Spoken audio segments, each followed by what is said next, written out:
In today's tutorial, I'm going to show you guys how to resolve if the Windows Features box is empty or blank. So if you opened up Windows Features and there's nothing present in there, this tutorial should hopefully be able to address without too much of a hassle. And without further ado, let's go ahead and jump right into it. So we're going to start by opening up the Start menu. Just click on the Start button one time. Type in Services. Best match should come back with Services here. Left click on that one time.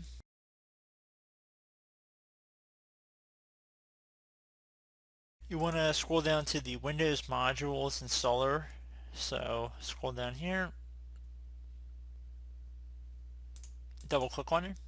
You want to set startup type to automatic, so click inside this drop down, select automatic, startups service status, you want to click on start, and then left click on apply and OK. Once you're done that, close out of here, restart your computer and see if that's resolved the problem. Another thing you can try would be to open up the start menu, type in CMD. Best match should come back with command prompt. You want to right click on that and then left click on run as administrator. If you receive a user account control prompt, you want to left click on yes.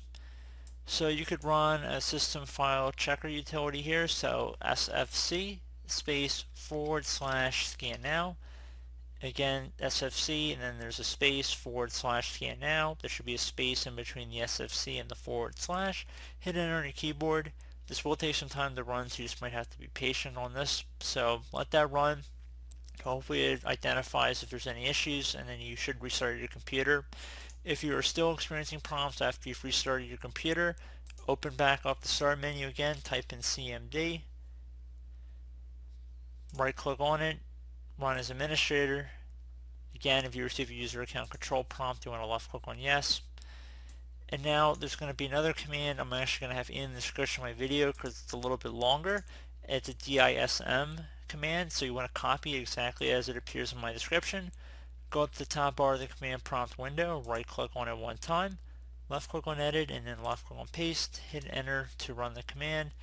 And again, this will take some time to run here, so you just want to let it go all the way through.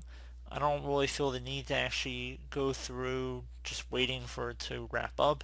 It will take some time to run, so it should be pretty automatic though. So once it's all done, I would suggest restarting your computer as well, and hopefully that should be alright, and you would be able to open back up the Windows feature list once you're done doing all this, and hopefully there should be some entries in there.